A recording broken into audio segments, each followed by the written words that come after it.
Bom,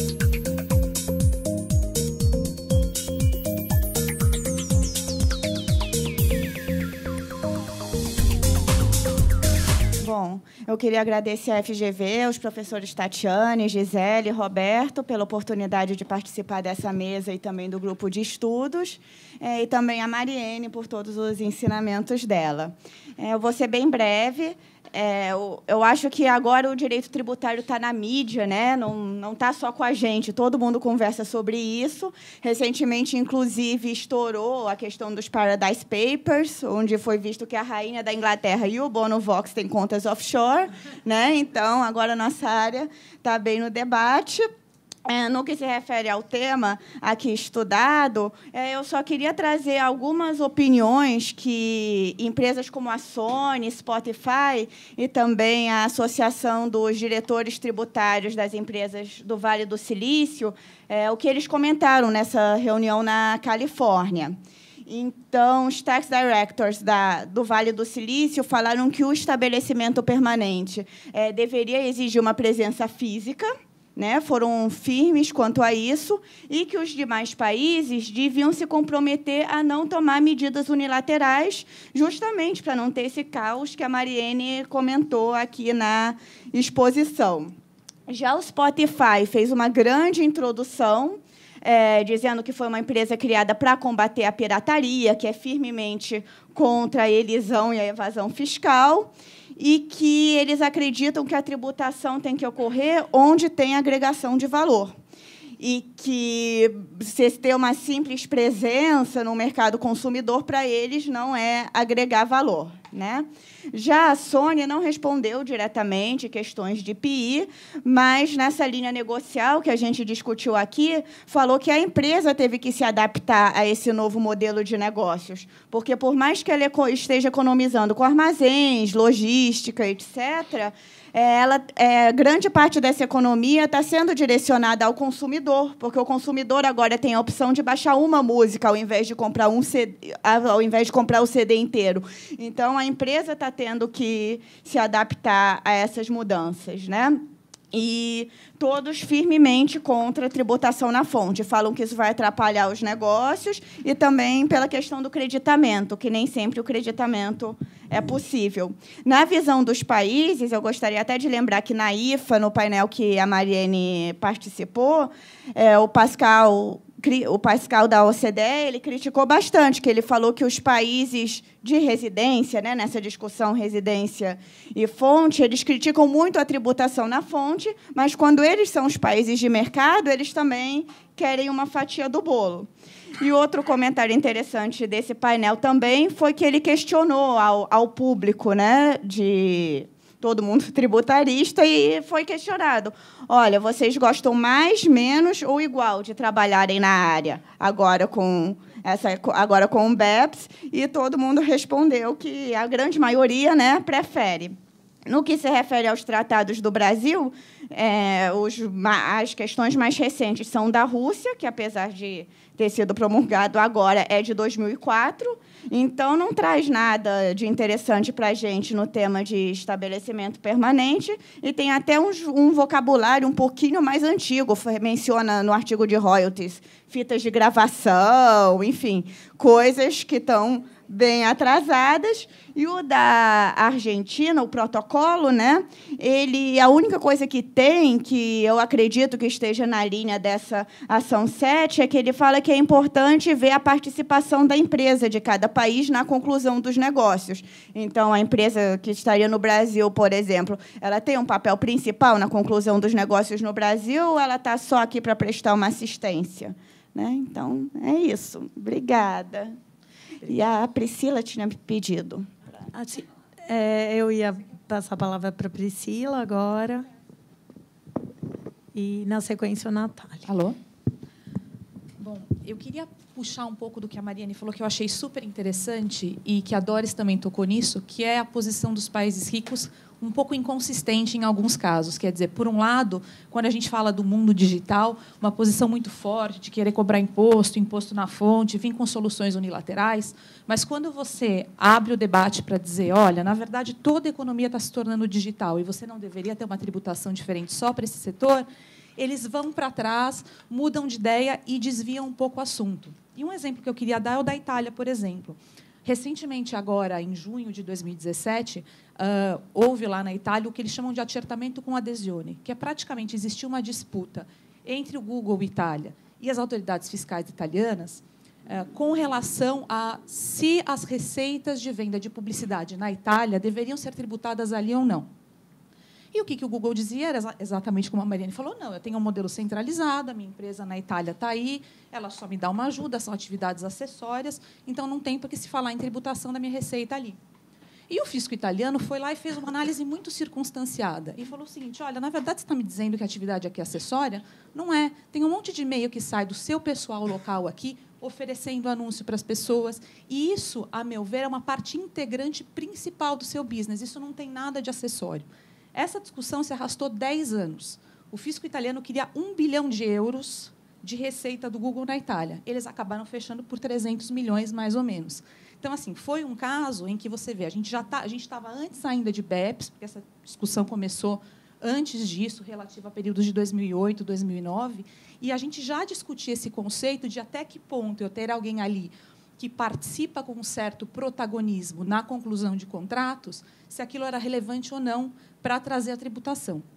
E o que é curioso é que agora, no âmbito do Multilateral Instrument, você tem ali um dispositivo que já torna mais abrangente esse conceito de estabelecimento permanente através de um agente dependente, para dizer justamente isso. Olha, se você tiver alguém ali que tem tem um papel muito o italiano. Se tem um papel muito mais de protagonismo, está participando mais diretamente dessas negociações, sem que essa transação esteja sujeita a uma revisão, digamos, mais forte por parte da empresa lá fora, eu entendo que existe aí, então, um agente dependente, que é um estabelecimento permanente. Estranhamente, a Itália não aderiu, falou que não vai adotar essa posição mais aberta de estabelecimento permanente prevista no MLI. E por quê? Justamente por isso. Quer dizer, no caso da economia digital, interessa para ela ter a receita aí do advertising que ela possa tributar. Mas existem um monte de empresas italianas que também atuam fora através de agentes dependentes. E, nesse caso, eles não tiveram nenhum interesse em adotar, então, como posição deles, consistentemente, esse novo conceito. Então, é muito interessante isso. A França, por exemplo, já foi mais consistente. Quer dizer, ela questionou e, no final das contas, ela adotou um novo conceito. Então, é um exemplo de como é tudo muito volátil, né? Quer dizer, quando me interessa, então eu quero, quando não me interessa, eu não quero. Muito obrigada pelas considerações. Agora, eu passo a palavra para a Natália. Muito obrigado pelo convite também. Eu queria dar um passo atrás e achei muito feliz esses dois blocos, a questão do IoT e com o estabelecimento permanente. Eu queria tentar fazer uma ponte entre essas questões. Na minha perspectiva, acho que o PI ele tem uma construção lá atrás baseada justamente em conceitos tradicionais de bens, serviços, direitos. 3 caixinhas muito bem delimitadas pela doutrina, pela legislação, pela economia, como manifestações da vida real que foram tipificadas pela legislação e pela doutrina. Gosto muito da expressão do James no sentido da desconstrução, que eu acho que é justamente isso, que é o que internacionalmente estamos falando tudo do disruption. A tecnologia vem para desconstruir conceitos, para romper tradições, para romper zonas de conforto, para eliminar conveniências políticas, porque nosso sistema tributário também e decorre de conveniências e interesses políticos, não é? E, portanto, aquelas 3 caixinhas muito bem delimitadas, hoje, cada vez mais, a economia mescla essas caixinhas. Perguntemos para qualquer startup, te interessa chamar isso de A, de B ou de C? Não interessa, né? Henry Ford, uma vez, falou uma frase, né? Se eu perguntasse para o consumidor o que ele gostaria, ele ia falar um cavalo talvez mais rápido. Eu não parti daí. Eu parti de um conceito de criar algo que o consumidor não sabia que gostaria de ter, que era um carro. Nós não sabíamos que nós precisávamos de um iPhone, sem jabá também, certo? Mas nós não sabíamos que nós adoraríamos ter um iPhone antes que fosse colocado no mercado. A economia vem através de disruption.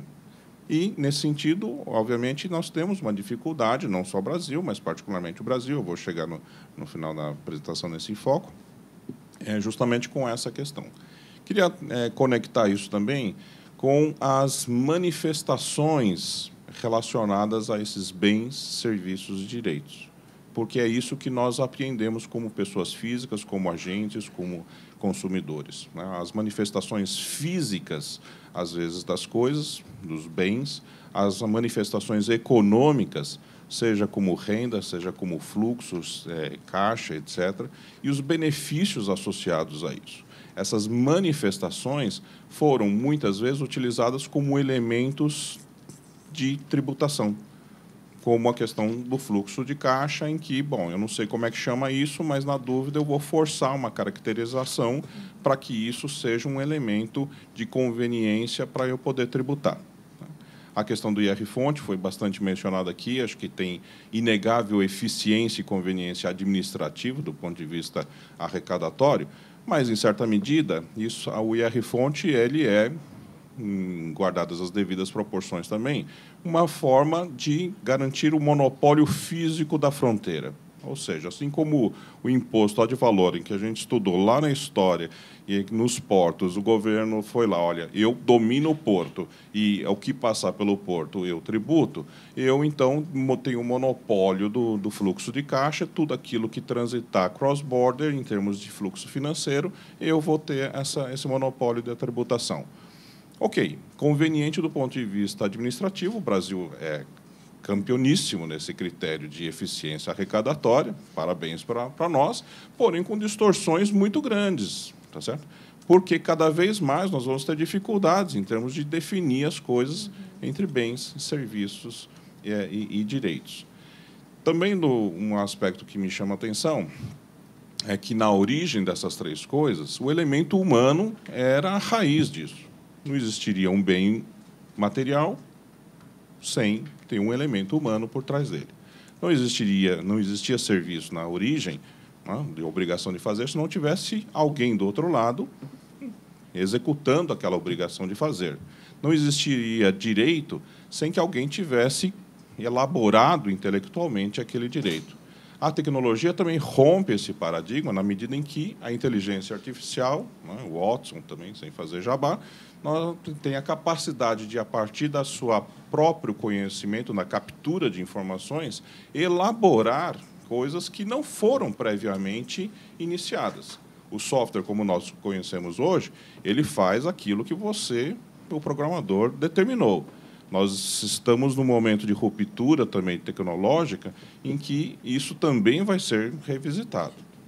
Meu ponto é o seguinte, talvez, acho que o desafio para as economias, para os estados, é, na verdade, dar um passo para trás e falar, será que é tão relevante você chamar de bem, de serviço ou direito, ou a gente precisa ter uma configuração mais flexível a respeito disso daqui? E aí eu chego, então, num elemento que eu acho que aí o Brasil, particularmente, pecou pelo exagero total. O sistema brasileiro ele é muito relevante, focado nessa questão. Tanto é que todos nós sabemos que, em outros países, tem o IVA, e a gente, todos nós já convivemos com essa situação de explicar para estrangeiros o modelo tributário brasileiro, e causa espécie para os estrangeiros, falando, poxa, mas por que eu preciso discutir se é isso ou se é aquilo? Não é tudo IVA? Não é? Não, aqui é ICMS versus, não é? Ou é literalmente versus ICMS versus ISS. O Brasil vai cair na sua própria armadilha. Aquilo que foi extremamente eficiente do ponto de vista arrecadatório, eu acho que vai ser justamente o entrave. E aí a Tatiane já acho que resumiu já essa circunstância. Se o Brasil não tiver a coragem, a capacidade, a articulação de dar um passo para trás e reconfigurar, e romper com essa questão de ter que denominar necessariamente as coisas, ou nós vamos ter um elemento de impedimento econômico muito forte, porque nós vamos nos agarrar a esse modelo tributário como país, e isso vai ser caríssimo, vai custar muito caro, ou nós vamos ter uma situação que talvez possamos utilizar a questão tributária como um elemento de favorecimento. Eu acho que esse tema da neutralidade que a Mariane levantou é super interessante, também cabe N horas de debate, se a tributação realmente consegue ser neutra ou não consegue ser neutra, o que é o ideal, o que é o factível, o que é o possível. Meu ponto, na verdade, é que existe um elemento que, até hoje, a construção doutrinária da legislação, em termos de base de tributação, foi feita muito sobre a manifestação física tangível desses elementos. Porém, o mundo digital ele está em outra escala. E aqui, mentalmente, eu divido em três níveis de evolução. A economia tradicional, antiga, na qual tudo era tangível, ou tínhamos o serviço, mas também com alguma manifestação tangível. Uma economia de transição, que nós estamos, talvez, justamente numa fase de fim dessa fase em que nós tivemos uma digitalização da economia real. Então, Amazon. Você vai lá na Amazon e compra um bem tangível, tá certo? Então, isso é uma ruptura total? Não. Nesse caso, na minha forma de ver, foi uma mudança de meio para se comprar as mesmas coisas. Okay? Não tem uma ruptura completa. Aí nós temos uma terceira fase, e aí sim a coisa complica, que é modelo Spotify. Há um modelo econômico em que você não precisa ter nenhuma manifestação física. Você precisa ter, no máximo, um device para captura daquela coisa. Mas você não tem nenhuma manifestação física diretamente relacionada a isso. Esse elemento, então, eu digo que o modelo brasileiro, focando o conceito de estabelecimento permanente na parte da economia tradicional, na economia essa em transição, e funcionava razoavelmente bem. E uma pergunta que acho que muitos aqui também já se depararam em outros casos com estrangeiros é: poxa, mas por que o Brasil nunca regulamentou, nunca teve obsessão sobre estabelecimento permanente? Não precisava, não precisou. Era tão burocrático. Algum estrangeiro já conseguiu abrir uma conta corrente aqui no Brasil? Algum estrangeiro conseguiu alugar um warehouse para ter a mercadoria aqui? Era impossível. Então, eu entendo perfeitamente que era irrelevante, era uma discussão meramente guardada aqui para nós, acadêmicos, de discutir estabelecimento permanente. Agora, com esse terceiro estágio da economia, aí a coisa vai complicar.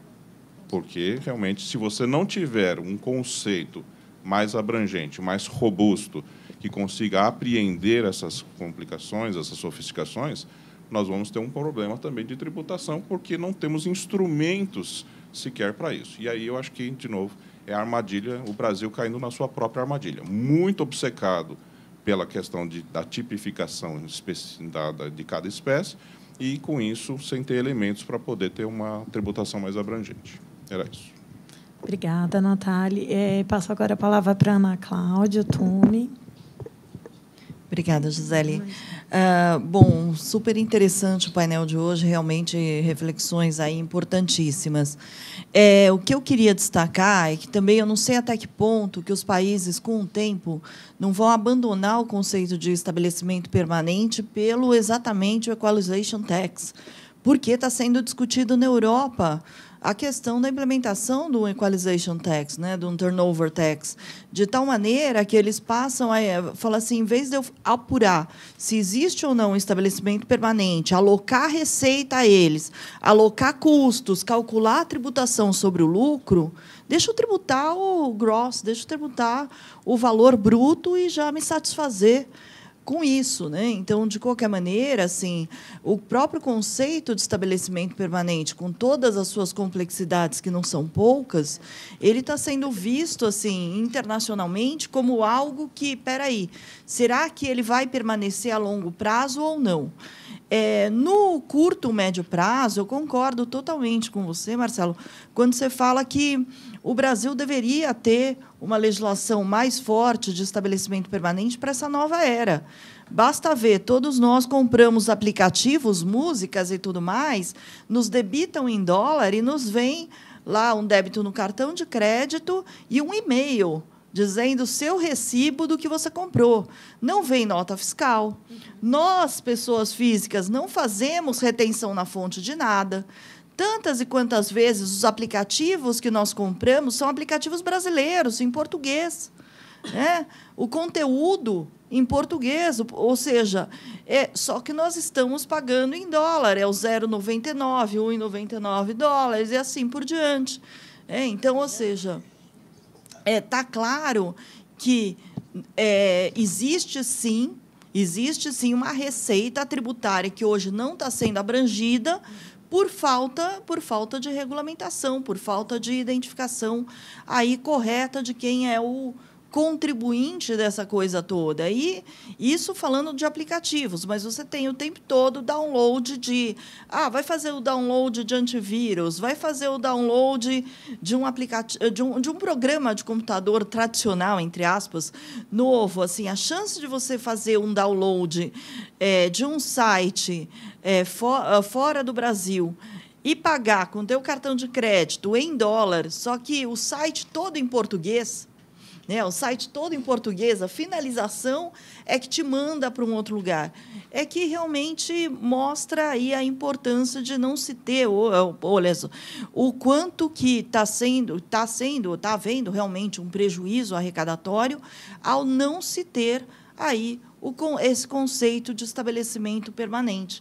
E isso é um grande desafio, que, obviamente, é um desafio tão grande que os países europeus que têm estabelecimento permanente desde sempre estão olhando para um outro caminho do turnover tax. Ou seja, então, acho que nós estamos aí num momento de mudança internacional, mas, do ponto de vista Brasil, se eu tivesse normas de estabelecimento permanente, será que eu não conseguiria, pelo menos, ter um pouco mais de base para discutir esses assuntos, para ir atrás desses assuntos? Pensem no quanto de dinheiro não roda entre aplicativos, músicas, download de vídeos e tudo mais. Então, ou seja, tudo isso com empresas, sim, estrangeiras, operando a partir de plataformas localizadas, sabe-se lá onde. E até teve um caso que acabou gerando debate por outro aspecto que não o tributário, mas se a gente puxar para o tributário, tinha aquele site que era o Tudo Sobre Todos, que se você pagasse, você teria acesso a todas as informações, até a cor você teria a informação até a cor da roupa íntima da pessoa. Só que você tinha que pagar. E aí, eu lembro que, numa das reportagens que apareceu, descobriram que a empresa que fazia esse Tudo Sobre Todos era nas Ilhas Maurício, que o roteador desse site estava em alguma dos paraísos fiscais do Caribe e que a conta bancária estava nos Estados Unidos. Ou seja, olha, só que o site todo em português, dedicado a informações sobre brasileiros. Isso tudo, obviamente, sem passar pela tributação brasileira. Então, eu vejo assim, que pode ser que, a longo prazo, o conceito de estabelecimento permanente não faça mais sentido por tudo que a gente está vendo em discussão internacional. Porém, a curto e médio prazo, o Brasil certamente teria muito aí a se beneficiar ao ter regulamentações sobre o estabelecimento permanente. Eu passo a palavra. É muito pertinente, viu, Ana? Eu acho que na minha apresentação também, Tati, a gente comentou isso muito no primeiro painel, o quanto, às vezes, a gente deveria estar olhando para a tributação federal também, que você teria um fato gerador bem claro nesse sentido, e fica na discussão de bens e serviços que poderiam internamente ter uma resolução muito mais harmônica e menos onerosa, bem na linha do Caparrosa e do Rodrigo, que a gente não deveria tributar tanto, enfim. Mais para consignar aí a minha posição também. Gustavo, Carmona, e, na sequência, o Jonathan. Não, antes, eu acho super válida a discussão de PI no Brasil, apenas com a questão de que a gente tem que olhar dois aspectos aí. Um é o que todos nós já devemos ter discutido em algum momento, tipo, bom, Talvez para o consultor seria ótimo, mas para a economia e para o cidadão entrar na discussão do estabelecimento permanente, a insegurança jurídica que isso geraria num país como o Brasil, onde a gente até agora não conseguiu decidir se tem ISS sobre aluguel, é uma loucura. Quer dizer, a gente ia levar anos a isso, passando por muito mais insegurança. Além disso, é o que você também mencionou, né? Quer dizer, o mundo tem dificuldade hoje em, nas suas jurisdições, também determinarem se tem um estabelecimento permanente ou não. Então, a gente volta à mesma discussão, de fato, que é discutida até mesmo no nível do BEPS, de como eu vou determinar uma presença tributária, né, tributável dentro do aspecto da economia digital. Nesse ponto, mais uma provocaçãozinha, no sentido de, quando a gente olha mesmo para o BEPS, acho que o Action One aí foi um que deu muito pano para a manga e quase que menos ações efetivas, né? Muita dificuldade em concluir. Imagina a gente aqui em 3 horas, a gente está muito mais jogando ideias do que conseguir concluir. É um assunto muito difícil. Mas, quando a gente fala do PI-BEPS, a gente vê relacionado, a Mariane já mencionou, algumas medidas, principalmente aí a prevenção de abusos, né, artificiais, artificial arrangements, para evitar um estabelecimento permanente, a questão da antifragmentação, que também ajuda nessa economia digital, exatamente porque você tem o warehouse, você tem a pessoa que faz a divulgação e tudo mais. Legal, mas ainda ficou uma discussão que é a questão até mesmo do data center, né? E como que a gente atinge aquilo. O data center ele é uma unidade passiva, não é ele quem gera o negócio. Até mesmo no IFA, em um dos painéis foi discutido um caso da Dinamarca, em que foi decidido que não havia um PI por conta do data center, porque faltava a atuação de um agente, né? E o agente, quando a gente volta para o tratado, é uma pessoa. Muito bem, a minha provocação vai, de novo, e já que a gente está falando de digital, vou me permitir, na questão da robotização. No próprio IFA, nesse mesmo painel, foi discutida a questão que a gente já mencionou aqui agora há pouco, da tributação dos robôs. A tributação dos robôs, quando a pessoa ouve pela primeira vez, fala: do que é que se estão falando? Estão viajando. Não, eu não bebi essa hora da manhã. De fato, quando a gente começa a olhar, existem discussões em diversos países. A Inglaterra é um que, em nível... no parlamento já se discutiu, ainda a princípio, a tributação de robôs. Sim, por uma questão até de compensar uma perda de empregos, uma necessidade de fundos para subsidiar o bem-estar dessa sociedade que vai ficar desempregada e tal. Bom, por que estou falando disso? Quando se discute a tributação de robôs, passa-se, assim, naturalmente, discutir capacidade contributiva e como que eu determino quem e como será tributado. E isso deve passar por determinar quem é o robô, quem é essa ação e qual é a ação que ele desenvolve. Será que, nessa hora, eu não estarei falando de um agente? Né? Como o Natália mencionou, o Watson, a inteligência artificial, está chegando em um nível que ele resolve problemas. Ele age como se fosse um humano. Ora, ele não vai estar, em algum momento, fechando contratos em nome da empresa? E se ele estiver fazendo isso, onde é que ele está situado? Ele está naquele data center? Então, eu resolvi a questão da perspectiva do ente tributante de que não havia um agente operando aquele data center naquele local. Será que agora eu tenho? Complicado, né? É uma discussão, mas como nesse mundo da tecnologia as discussões evoluem absurdamente rápidas, né? A gente na EY está discutindo com uma série de clientes exatamente automatização. E são quantas situações dessas? Né? São quantos computadores sendo automatizados para fazer uma certa função? Nesse momento, são funções ainda que não gerariam um agente para fins de estabelecimento permanente, mas provavelmente a gente vai chegar lá.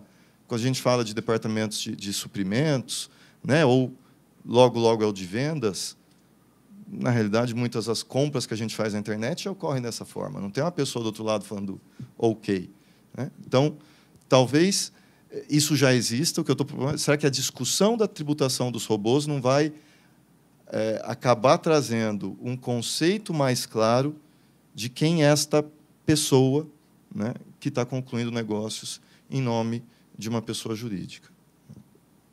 Muito bom. Obrigada, Gustavo. Só para não perder o gancho, além da automatização de operações de venda e assinatura de contratos, aqui na escola a gente tem uma discussão muito densa sobre o impacto dessa robotização na profissão jurídica, né? E como nós, como escola, precisamos ensinar esses alunos que vão ter uma outra realidade, né? E essa semana mesmo, eu sou avaliadora desse grupo, tem um grupo que construiu, eles programaram um software para construir a tese lá do ICMS na base do PIS/COFINS, né? Porque os argumentos são dados, né? Você não tem muita alteração fática.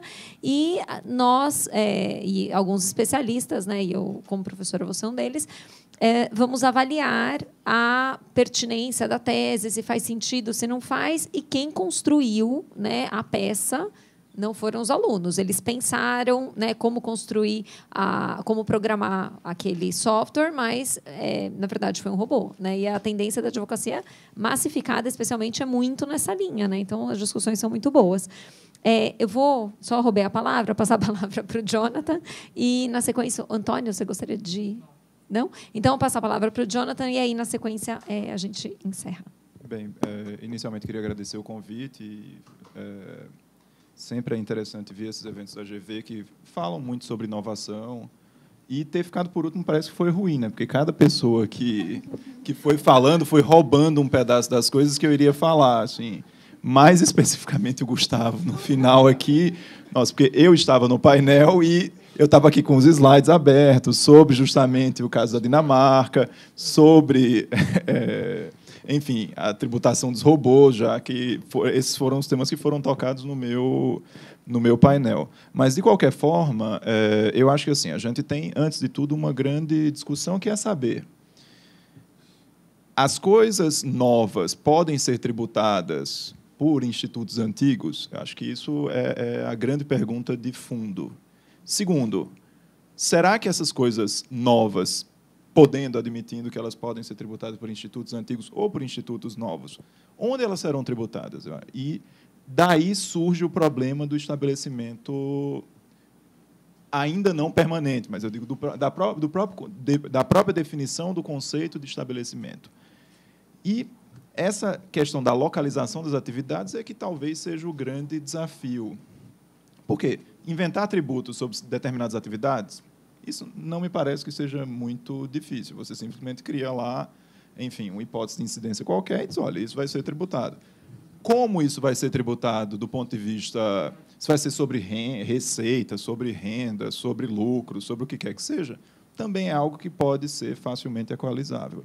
Mas, quando a gente fala sobre a localização dessas atividades, aí sim eu acho que a gente tem problemas muito graves, porque...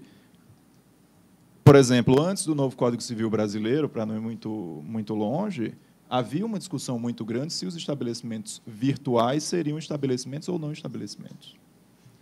A OCDE, quando vem e fala sobre na Action 1 e na Action 7 do BEPS, ela tem grandes dificuldades em falar sobre estabelecimento permanente, porque na Action 1, diga-se passagem, não há nenhuma menção específica a modificações do estabelecimento permanente, porque os comentários ali do 42 para frente não são modificados, eles são simplesmente reproduzidos na ação número 1. E na ação número 7, eles dizem, olha, a gente está preocupado com a questão da fragmentação, a gente está preocupado com decidir se atividades são auxiliares ou não auxiliares, dentro do parágrafo 4º do artigo 5º, mas também não avança em nenhuma direção. E o MLI também não vai resolver definitivamente isso. Então, talvez o que devesse acontecer é que a OCDE dissesse, olha, vamos repensar essa definição do conceito do estabelecimento permanente para agregar mais atividades, ou, pelo menos, identificar que um site pode ser, um servidor pode ser, tem várias pontes, digamos assim, dentro dessas transações eletrônicas que podem ser consideradas como um elemento de conexão. O que não acontece, por exemplo, no caso da Google França. Porque lá eles dizem, não, parece que eles afastam ali e dizem, não, como tudo é faturado pela Irlanda, deixa tudo lá na Irlanda. A Itália toma justamente um approach diferente e vai lá e diz, olha, não, eles têm atividade efetiva. E a Itália, na realidade, ela é prosaica em criar casos assim estranhos sobre estabelecimento permanente. Tem o caso Philip Morris, é um dos casos mais curiosos, porque eles dizem que a Philip Morris Holding europeia tem um estabelecimento permanente dentro da Philip Morris italiana. E aí esse caso cria toda uma comoção lá na Itália, porque realmente imaginar um estabelecimento permanente de uma empresa dentro da própria empresa é algo razoavelmente bizarro, assim, se a gente pensar. Então, o Brasil tem muita dificuldade, além de tudo isso que está falado a respeito do BEPS, que não chegou a nenhuma conclusão, ele tem muita dificuldade em lidar com o estabelecimento permanente. Tem até um artigo do Sérgio André que fala o estabelecimento permanente Brazilian Style, né, que está no Clube. Porque, realmente, no Brasil, quem conhece aqui algum estabelecimento permanente efetivo que é usado pela Receita Federal, tal, porque são tantas regulamentações estaduais, municipais, que a empresa precisa se formalizar de alguma forma e isso acaba gerando uma série de dificuldades. Mas, realmente, assim, eu vejo que a gente precisa repensar dentro da tributação digital é o que é estabelecimento e depois o que será esse estabelecimento permanente. E aí eu acho que os comentários da OCDE vão ter de sofrer algum ajuste. O próprio modelo OCDE vai ter de sofrer algum ajuste para que a gente, de fato, consiga ir pegando a internet das coisas, quando você tem operações entre máquinas, e essas máquinas podem ter, digamos assim, várias camadas diferentes, porque você pode falar, ela fisicamente está em um lugar, mas o software dela está na nuvem em outro, que conversa com o software na nuvem de outra, que está em outra. Exatamente. Aí você tem servidores redundantes, por exemplo, e aí onde, de fato, essa internet das coisas vai, nessas transações entre coisas, que são realizadas através da internet das coisas, como essas transações vão ser também localizadas. Então, acho que esse talvez seja o desafio, propor um novo paradigma da definição do conceito de estabelecimento, para depois falar em estabelecimento permanente, e entender justamente como lidar com isso. É claro que fica sempre a lição quase que lumaniana, digamos assim, em que essa perplexidade que a gente sente é muito clara, porque no ambiente as coisas acontecem muito rapidamente, a economia tem uma velocidade digital muito maior do que o direito. E o direito, na realidade, usando a sua legitimação pelo procedimento, ele vai demorar muito até alcançar, digamos assim, essa realidade econômica e, muitas vezes, a realidade política. Mas acho que, com debates desse tipo, como esses organizados pela GV, dentro dessa ideia, digamos assim, de pensar a digitalização da vida, digitalização da economia, sob uma chave de leitura tributária, é que fazem com que a gente possa criar novas alternativas ou criar ideias para, pelo menos, repensar, de um lado, talvez, o sistema tributário, e, de outro lado, pensar até outros conceitos, como os dados, por exemplo, de telecomunicações que foram traduzidos aqui. Obrigada, Jonathan. Muito obrigada pelas suas considerações. Foi ótimo, veja, ter ficado por último. Me virar nos 30. Pois é. E aí, com isso, então, eu encerro essa manhã. Agradeço muitíssimo a presença de todos. Já os convido para essa mesma interlocução a partir do ano que vem. A gente ainda está definindo a pauta de pesquisa, né? Mas certamente a gente vai ter mais coisas interessantes para discutir, e a presença de vocês aqui é sempre um prazer e sempre engrandece esses eventos. Muito obrigada e um bom dia a todos.